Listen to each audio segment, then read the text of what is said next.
Security forces రాజకీయ పార్టీకి సేవ చేయవు, దేశానికి సేవ చేస్తాయి. కేంద్ర హోంమంత్రి అమిత్ షా చేసిన ఈ ఒక్క ప్రకటన ఇప్పుడు దేశవ్యాప్తంగా చర్చకు దారితీస్తోంది. బీఎస్ఎఫ్ అయినా ఎస్ఎస్బీ అయినా సరిహద్దుల్లో నిలబడేది పార్టీ కోసం కాదు, భారతదేశం కోసం. అయితే సోషల్ మీడియాలో వైరల్ అవుతున్న వీడియోల నేపథ్యంలో భద్రతా బలగాలను రాజకీయ వివాదాల్లోకి లాగడం ఎంతవరకు సమంజసం? ఒక ఓపెన్ స్టేజ్పై ఇంత స్పష్టంగా అమిత్ షా చెప్పడం వెనుక అసలు సందేశం ఏంటి? సైనిక బలగాలు రాజకీయాలకు అతీతంగా ఉండడం ఎందుకు? ప్రజాస్వామ్యానికి అసలు ఎందుకింత కీలకం? రాజకీయాలు మారొచ్చు, ప్రభుత్వాలు మారొచ్చు, కానీ దేశ భద్రత వ్యవస్థ మాత్రం శాశ్వతం. అసలు అమిత్ షా వ్యాఖ్యలో ఉన్న అసలైన అర్థం ఏంటి? Let's watch. సెక్యూరిటీ ఫోర్సెస్ అంటే ఏదో ఒక ప్రభుత్వానికి చెందిన బలగాలు కాదు, అవి దేశానికి చెందిన బలగాలు. ఇదే విషయాన్ని కేంద్ర హోంమంత్రి అమిత్ షా బహిరంగ వేదికపై చాలా స్పష్టంగా చెప్పారు. ఎస్ఎస్బీ అయినా బీఎస్ఎఫ్ అయినా రాజకీయ పార్టీ కోసం పనిచేయవు, ప్రభుత్వం కోసం పనిచేయవు, దేశం కోసం పనిచేస్తాయి. ఈ ఒక్క మాటలోనే అమిత్ షా చెప్పిన సందేశం చాలా పెద్దది. ఎందుకంటే సరిహద్దులో నిలబడే సైనికుడు ఎన్నికల ఫలితాలను చూసి తన విధిని మార్చుకోడు, రాజకీయ పరిస్థితులు మారితే తన బాధ్యతను మార్చుకోడు. అతని విధి రాజ్యాంగం, దేశ భద్రత, భారత సార్వభౌమత్వం. అందుకే భద్రతా బలగాలను రాజకీయ రంగంలోకి లాగడం ఎంత ప్రమాదకరమో ఈ ప్రకటన స్పష్టం చేస్తోంది. సోషల్ మీడియాలో వైరల్ అవుతున్న ఒక వీడియో నేపథ్యంలో ఈ వ్యాఖ్యలు రావడం కూడా కీలకమే. ఎవరైనా భద్రతా బలగాలను రాజకీయ అద్దంలో చూపించే ప్రయత్నం చేస్తే దానికి సమాధానం కూడా అదే స్థాయిలో ఉండాలి. భద్రతా బలగాలు ఎవరి వ్యక్తిగత ఆస్తి కావు, ఎవరి రాజకీయ ఆయుధాలు కావు, అవి దేశ రక్షణ వ్యవస్థలో భాగం. అందుకే అమిత్ షా వ్యాఖ్యను కేవలం రాజకీయ ప్రకటనగా చూడటం సరైంది కాదు. ఇది వ్యవస్థకు సంబంధించిన ఒక సూత్రం. బలగాలు రాజకీయాలకు అతీతంగా ఉండాలి, రాజకీయాలు బలగాల విధుల్లోకి చొరబడకూడదు. ఈ గీత స్పష్టంగా ఉండడం ప్రజాస్వామ్యానికి కూడా అవసరం. అదే ఈ ప్రకటన అసలు బలం. जो हम 2014 से मांगते थे, हमें मिलती नहीं थी, बीएसएफ और एसएसबी के लिए 1129 एकड़ भूमि शुभेंदु जी ने दे दिया. वो भारतीय जनता पार्टी को जमीन नहीं देना है, बीएसएफ को देना है. आप रुपया दे दीजिए. सीमा की सुरक्षा करने वाले बलों की सुविधाएं गृह मंत्रालय के टोच के क्रम की प्रायोरिटी में रहती है, टॉप मोस्ट प्रायोरिटी. ఇప్పుడు అసలు ప్రశ్న, అమిత్ షా ఈ మాట ఎందుకింత బలంగా చెప్పారు? ఒక భద్రతా బలగంపై రాజకీయ ఆరోపణ రావడం కొత్త విషయం కాదు, కానీ దాని రాజకీయ ప్రయోజనాల కోసం ఉపయోగించే ప్రయత్నం జరిగిందనే భావన వస్తే పరిస్థితి పూర్తిగా మారిపోతుంది. ఎందుకంటే బీఎస్ఎఫ్, ఎస్ఎస్బీ వంటి బలగాలు దేశంలోని అత్యంత సున్నితమైన ప్రాంతాల్లో విధులు నిర్వహిస్తాయి. సరిహద్దు భద్రత, చొరబాట్ల నియంత్రణ, అక్రమ రవాణా అడ్డుకోవడం, అంతర్గత భద్రతకు సహకరించడం, ఇలా వాటి బాధ్యతలు రాజకీయ పార్టీల పరిధిని దాటి ఉంటాయి. అందుకే ఈ బలగాలపై ప్రజలకు ఉండాల్సిన నమ్మకం చాలా కీలకం. ఒకసారి భద్రతా బలగాలపై రాజకీయ ముద్ర పడితే రేపు వారి ప్రతి చర్యను కూడా రాజకీయ కళ్లతో చూసే ప్రమాదం ఉంటుంది. ఇదే అసలు సమస్య.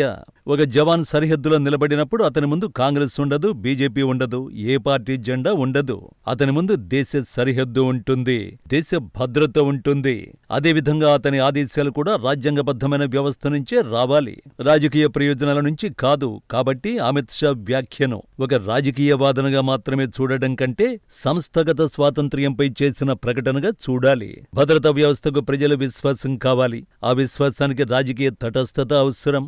ఆ తటస్థతను కాపాడటం ప్రభుత్వం బాధ్యత, రాజకీయ పార్టీల బాధ్యత, మీడియా బాధ్యత కూడా. ఇక్కడ మరో అంశాన్ని కూడా చూడాలి. సోషల్ మీడియా కాలంలో ఒక వీడియో, ఒక వాక్యం, ఒక ఎడిట్ చేసిన క్లిప్ క్షణాల్లో దేశవ్యాప్తంగా చర్చగా మారిపోతుంది. కానీ భద్రతా బలగాల విషయంలో ప్రతి మాటకు ప్రభావం ఉంటుంది. ఎందుకంటే బలగాలపై ప్రజల నమ్మకం కేవలం ఒక ఇమేజ్ కాదు, అది జాతీయ భద్రతలో భాగం. అందుకే వైరల్ కంటెంట్ చూసి వెంటనే రాజకీయ తీర్పులు ఇవ్వడం ప్రమాదకరం. వాస్తవాలు ఏమిటి, సందర్భం ఏమిటి, ఎవరు ఏమన్నారు, ఎందుకన్నారు, ఇవన్నీ తెలుసుకోవాలి. అదే సమయంలో భద్రతా బలగాలు కూడా ప్రజాస్వామ్య వ్యవస్థలోనే పనిచేస్తాయని గుర్తించాలి. వాటి అధికారాలు చట్టం ద్వారా నిర్వచించబడతాయి, వాటి చర్యలకు వ్యవస్థగత బాధ్యత ఉంటుంది. కాబట్టి ఒకవైపు బలగాలను రాజకీయంగా ఉపయోగించకూడదు, మరోవైపు బలగాలపై ప్రశ్నలు అడగకూడదని కూడా చెప్పలేం. అసలు ప్రజాస్వామ్య సమతుల్యత అక్కడే ఉంటుంది. ప్రశ్నించాలి, కానీ ఆధారాలతో ప్రశ్నించాలి, విమర్శించాలి, కానీ రాజకీయ ముద్ర వేయకుండా విమర్శించాలి. ఈ తేడా చాలా ముఖ్యం. అమిత్ షా చెప్పిన దేశ దేశానికి సేవ అనే భావన ఇక్కడే మరింత ప్రాధాన్యతను సంతరించుకుంటుంది. దేశ భద్రతకు సంబంధించిన సంస్థలను రాజకీయ పోరాటాల నుంచి దూరంగా ఉంచడం అధికారంలో ఉన్న వారికి మాత్రమే కాదు, ప్రతిపక్షాలకు కూడా అవసరం. ఎందుకంటే ప్రభుత్వం మారచ్చు, పార్టీలు మారచ్చు, నాయకులు మారచ్చు, కానీ దేశ భద్రతా సంస్థలు కొనసాగుతాయి. వాటిపై నమ్మకం కూడా కొనసాగాలి. చివరికి అమిత్ షా ప్రకటనలో ఉన్న అతిపెద్ద రాజకీయ సందేశం ఇదే. సెక్యూరిటీ ఫోర్సెస్ ను రాజకీయ ఆయుధంగా మార్చకూడదు. ఎందుకంటే ఒకసారి దేశ రక్షణ వ్యవస్థను పార్టీ రాజకీయాల్లోకి లాగితే నష్టం ఒక పార్టీకి కాదు, మొత్తం వ్యవస్థకు జరుగుతుంది. ఈ రోజు అధికార పార్టీకి అనుకూలంగా కనిపించే సంస్థ రేపు మరో ప్రభుత్వంలో అదే విధంగా పనిచేయాల్సి ఉంటుంది. అందుకే బలగాల విశ్వసనీయత వ్యక్తులపై ఆధారపడకూడదు, వ్యవస్థపై ఆధారపడాలి. ఇదే ప్రజాస్వామ్య దేశానికి అవసరమైన ప్రమాణం. అమిత్ షా బహిరంగ వేదిక ఇంత స్పష్టంగా చెప్పడం ఈ అంశానికి మరింత ప్రాధాన్యతను ఇచ్చింది. దేశానికి సేవ, రాజకీయ పార్టీకి కాదు అనే సందేశం. ఇది సరిహద్దులో పనిచేస్తున్న ప్రతి జవాను బాధ్యతను కూడా గుర్తు చేస్తుంది.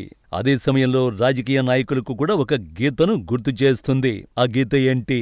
దేశ భద్రతను రాజకీయ లాభ నష్టాల లెక్కల్లోకి తీసుకురావద్దు. సరిహద్దు భద్రతను ఎన్నికల ప్రచార భాషగా మార్చొద్దు. జవాను విధిని పార్టీ రాజకీయాల కళ్ళజోడుతో చూడొద్దు. ఎందుకంటే దేశాన్ని కాపాడే బలగాలకు ఒకే గుర్తింపు ఉంటుంది, అది భారతదేశం. అందుకే ఈ ప్రకటనను కేవలం ఒక వైరల్ స్టేట్మెంట్ గా వదిలేయడం సరికాదు. ఇది భద్రతా వ్యవస్థపై రాజకీయ తటస్థతకు సంబంధించిన స్పష్టమైన సందేశం. ప్రభుత్వం ఎవరిదైనా కావచ్చు, పార్టీ ఏదైనా కావచ్చు, కానీ సరిహద్దులో నిలబడే జవాను మాత్రం దేశానిదే. అదే ఈ మొత్తం చర్చలో మర్చిపోకూడని అసలు పాయింట్. బీఎస్ఎఫ్, ఎస్ఎస్బీ దేశ సరిహద్దులో నిలబడే ప్రతి జవానుకు ఒకే గుర్తింపు, అది భారతదేశం. అధికారంలో ఏ ప్రభుత్వం ఉన్నా, రాజకీయంగా ఏ పార్టీ ఉన్నా వారి విధి మాత్రం దేశ భద్రతే. అందుకే భద్రతా బలగాలను రాజకీయ ప్రయోజనాలకు ఉపయోగించకూడదు అన్న అమిత్ షా వ్యాఖ్య అత్యంత కీలకం. విమర్శలు ఉండొచ్చు, ప్రశ్నలు ఉండొచ్చు, కానీ బలగాలపై రాజకీయ ముద్ర వేయడం మాత్రం వ్యవస్థకే నష్టం. ఎందుకంటే పార్టీలు వస్తాయి, ప్రభుత్వాలు మారుతాయి, నాయకులు మారుతారు, కానీ దేశాన్ని కాపాడే బలగాలు మాత్రం కొనసాగుతాయి. వారి విశ్వసనీయతే దేశ భద్రతకు అసలు బలం. అందుకే ఈ రోజు గుర్తుపెట్టుకోవలసిన ఒక్క మాట, సెక్యూరిటీ ఫోర్సెస్ ఎవరి కోసం కాదు, దేశం కోసం.